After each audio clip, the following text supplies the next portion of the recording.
So I am here to do my August wrap up. I read 3 books this month. August? Yeah, we're in September now. So I started off the month with Caste, The Origins of Our Discontent by Isabel Wilkerson. This was quite a heavy read. I had to put it down a couple of times just to recollect. And so the book is a question or a curiosity that Wilkerson found herself contemplating when she wrote The Warmth of Other Suns, which is an incredible book as well. And it came out about 10 years ago. And it follows these 3 people, 3 Americans who reflect what was happening during the Great Migration of the 20th century from the American South up into the North and to the West. And so throughout that process of writing that book, she never actually identified or blatantly said racism. And the reason why, it's because she recognized that what we have created in this culture is a caste system.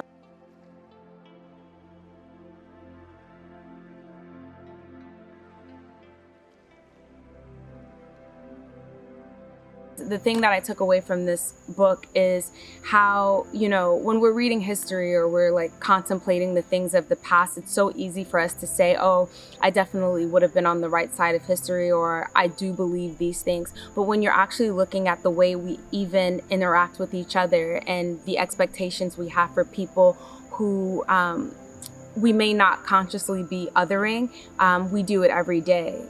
The expectation of where someone should be as far as employment goes, or how much you expect them to be making as far as a salary goes, and just neighborhoods that we live in, and the crime rates, and what we expect police officers to be doing in certain neighborhoods, and just really contemplating our own identity in the grand scheme of all of these things.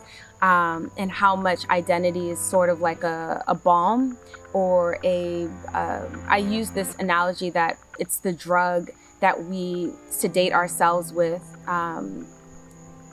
because of the disease of caste. And she talks about it being a disease, or our caste being the bones of our society, and race is, the skin. So yeah, our identity is something that we use, and it's a crutch. And Bruno. And then we don't want to let go of our identity because it means so much to us, whether we're in the upper caste or we're in the lower caste, and trying to prove our humanity. But it's our humanity that counts the most in everything, and you got to stay human. Isabel Wilkerson, she is everything. I think that she's just an incredible, incredible national treasure. So definitely read Caste when you can. It is a heavy read. Take your time with it, but you will learn a great deal, and it's totally worth it. Then I read How Much of These Hills is Gold by C. Pam Zhang. This was quite a charming read. I don't think I like Westerns very much. And I learned that this year, but I actually enjoyed this read for a few different reasons. It's a story of these 2 siblings, these orphaned siblings, who are in the American West. They are Chinese American teenagers. It's like a 5-year span that this takes place over, and they're like they become like teenagers, young adults. I'm doing a really bad job of giving you a plot synopsis. 2 orphaned Chinese American tweens, and they are influenced by the choices of their parents. Their dad works in the coal mine, or their parents work in the coal mine, and they're conscripted to a certain type of labor. But then on the sly, dad, his name is Ba, him and Sam, the younger sibling, have this like secret gold mining operation that they've been doing, unbeknownst to Ma. It's really hard to explain this, and it's not actually really hard to explain this. It's just that you want to read it so that all of the reveals happen for you. what I really loved about this novel, there was a bit in it, and the theme was about just the things that we continue to search for, like the promises of treasure or the beliefs that we hold on to, and how much of it makes us look foolish. And if you have the courage or the foolery to keep searching for these things, and just believing in a promise that may not even be promised to you. And that's what Lucy, the older sibling, is grappling with. Who could believe that and keep from looking, as Ba and Sam do, always toward the past, letting it drag behind them, letting it make them into fools? And so Lucy fears that unwritten history. It's easier to dismiss all Ba's tales as tall ones because believe, and where does it end? And she goes into like all the things that people can believe, whether it's in fairy tales or the promise of a treasure just like underneath the earth, under the hills. And it's a really touching read. But yeah, How Much Are These Hills Is Gold? I'm pleasantly surprised. It's a very beautiful read. And then I close out the month reading Luster, a Novel by Raven Leilani. This is a millennial read. I like to think of it just like a notch above like YA and all that teenage angst just wrapped up into lease contracts and trying to be an adult. I didn't love it, but I didn't hate it. And I feel like I need to create a spectrum between Halsey Street and Such a Fun Age so that I can like put books on a spectrum, millennial novels on a spectrum of like where they land. And I would say this one is right in the middle, but is leaning towards Halsey Street.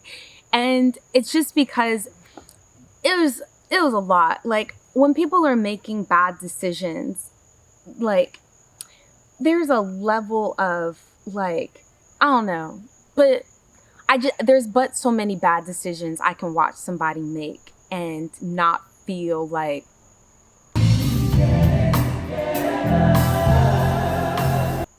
get it together. So that's what I felt reading this book. But it's a millennial drama that involves this girl named Edie, and there's an open marriage in here. There are questionable adulting decisions, a perm gone terribly wrong, and there are a few laugh out loud moments that were really unexpected. Even though I can't sleep and I can't shit and someone is dying, but that one song tells you to slide to the left and you have no choice. But I don't think that the book actually had like I don't know what to take away from these characters. Like that's what my problem was. Like there was no, they were just so one-dimensional, and I didn't understand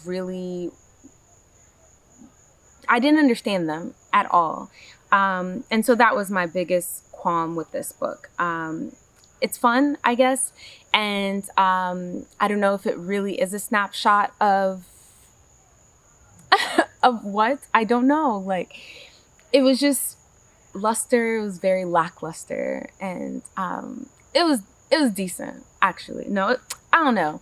Read it if you want to, but so that was my August. I'm gonna stop right there, and I want to hear about y'all's August. Let me know how your reading was, what you are looking forward to reading. I picked up Transcendent Kingdom by Ya Jessie, and I cannot wait to start it, but I feel like I might not start it now. I'm gonna like wait a few weeks, and I hope wherever you are safe and well. As always, thank you so much for watching, and until next time, remember to read or be read. And I'm wishing you a happy September reading month.